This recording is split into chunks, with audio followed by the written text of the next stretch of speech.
Leblanc qui est en tête. Luc Leblanc qui va aller chercher une victoire d'étape. C'est fait. Extraordinaire scénario. Luc Leblanc, vainqueur d'étape. Il en a perdu la voix, Patrick Chen, pour cette deuxième victoire française de Luc Leblanc à Otaka. Mais qui aurait imaginé une telle histoire sur cette longue étape? Au départ de Cahors, Indurain est en jaune pour la deuxième fois de ce tour. Apparemment, il s'y habitue.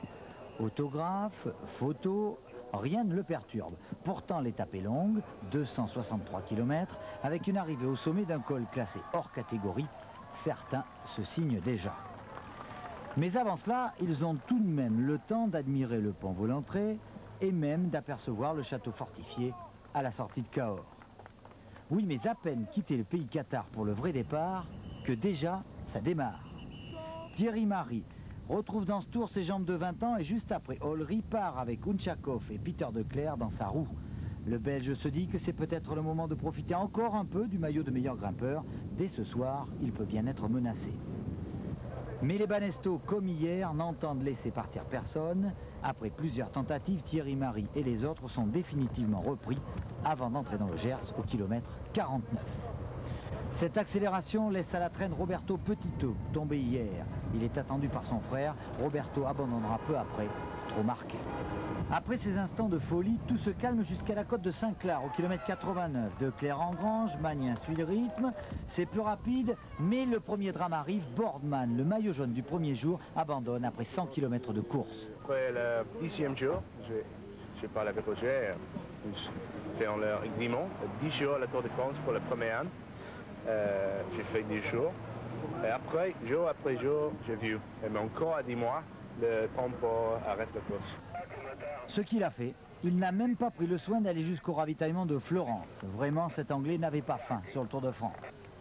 Juste après la côte de Braquins, au 134e kilomètre, 5 hommes, eux, ont déjà digéré. Rolf Jährmann, déjà échappé hier, Massimo Girotto, puis Emmanuel Magnin, le Français, Eric Decker, et fermant la marche, Stefan Zwart, le Néo-Zélandais. Il a déjà fait la belle avec Durand, vous vous souvenez? Une échappée où tout le monde s'entend bien. L'écart se creuse rapidement. Il atteint même 5 minutes 30 aux environs de Maubourguet. Personne n'est vraiment dangereux au classement général. Mais néanmoins, les Banesto sont à l'ouvrage. Indurain ne veut prendre aucun risque. Il reste 70 km, dont 56 en montée plus ou moins difficile. On est à l'entrée de Tarbes. Magnin crève. L'avance des 5 est à son maximum, 6 minutes 32. Magnin est vite dépanné de sa roue avant. Il remonte en selle et repart. En quelques kilomètres seulement et au milieu des voitures, il récupère finalement ses compagnons d'aventure. Pendant ce temps-là, dans le peloton, ça roule vite. Durand, le vainqueur d'hier, lui se contente de suivre le rythme. Il sait que derrière, c'est encore difficile. Rominger, protégé par Muller, lui aussi attend la montée de Lourdes-Takam. C'est vrai que c'est le grand moment de la journée. Les Once et les Banesto font le tempo en tête du peloton. À Lourdes, la vitesse a augmenté et l'écart avec les échappés commence très sérieusement à diminuer. Pantani, l'Italien, dont on attend beaucoup dans la montagne, prétexte un ennui mécanique. Il en profite alors pour changer de vélo juste quelques kilomètres avant la montée. Histoire de s'y habituer, on comprendra plus tard pourquoi. Et les 5 attaquent enfin la montée tant attendue à hauteur d'Argelès-Gazost. 13 km à effectuer avec des pentes parfois à 10%. L'écart s'est réduit à quelques gouttes comme la pluie qui commence à tomber. Le peloton est proche et attaque avec Rominger en deuxième position. Il est déjà là, la montée. Il l'a montée comme des forcenés, il l'attaque. Le rythme s'est considérablement accéléré. C'est déjà pourtant devant la débandade chez les échappés. Les premiers mètres sont fatals à Emmanuel Magnin. Il est lâché, il a trop donné. On n'était que 5, les relais revenaient très vite. Et je pense qu'il aurait fallu un petit vent de dos pour augmenter l'écart, mais malheureusement c'est comme ça. Decker à son tour est lâché, ils ne sont plus que 3. Girotto, Zwart et Jaherman. Girotto se retourne, il sait que c'est fini.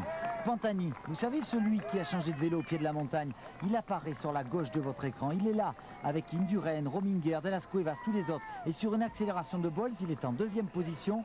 Il en profite pour démarrer. Pantani, 24 ans, est déjà chauve mais des jambes de fauve. Il a dans sa roue Furlan, mais plus pour longtemps. 3 lacets plus loin, Furlan est décroché. Pantani a des ailes, ce poids léger semble voler littéralement dans cette montée. Lui, il vole, mais pas son coéquipier. À l'arrière, Claudio Chiappucci, dès les premiers mètres, malade, épuisé, il peine, il s'arrête même pour récupérer et changer de vélo.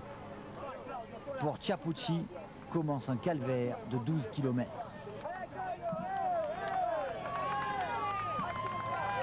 Loin devant, Indurain en personne prend alors les affaires en main et le peloton a explosé. Reste dans sa roue Ougroumov, Zaïna et bonne surprise, le Français Luc Leblanc.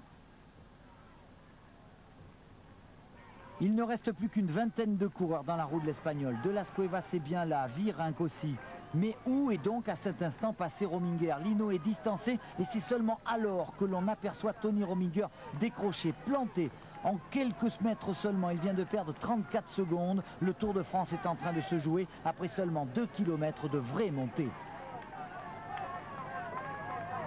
Devant, avec Virenque et De Las Cuevas, ils ne sont plus que 5 à suivre le rythme d'Indurain. Parmi eux, toujours Luc Leblanc. Lui qui avait mal aux jambes ce matin, il est là. Il serre les dents, mais il s'accroche.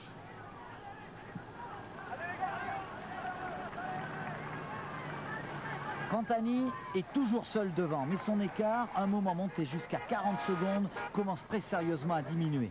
Puis c'est au tour d'Armand De Las Cuevas de coincer. Ils ne sont plus que 3 maintenant à chasser derrière Pantani.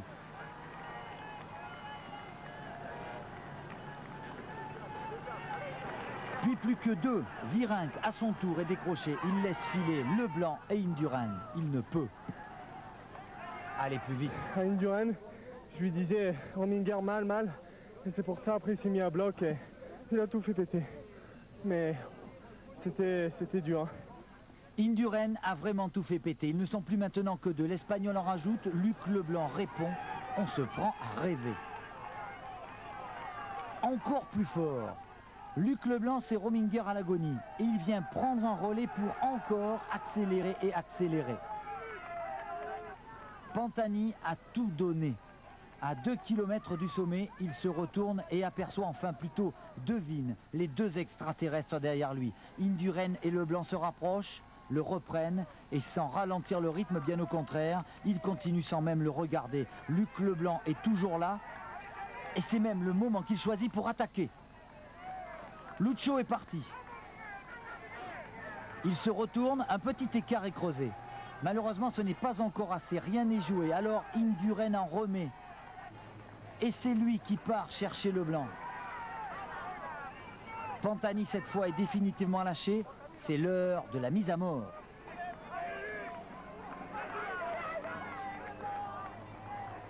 Indurain a les dents serrées du Matador. Il ne reste plus que 800 mètres. Qui va mourir, entre guillemets, au sommet de l'Otakam? Leblanc porte le premier l'estocade. Cette fois, c'est gagné. Indurain, en grand seigneur, n'insiste pas. Le pouvait-il d'ailleurs encore? Le brouillard ne peut cacher la victoire du Français. Extraordinaire, incroyable, phénoménal. Même lui ne trouve plus les adjectifs ou les mots pour exprimer sa joie.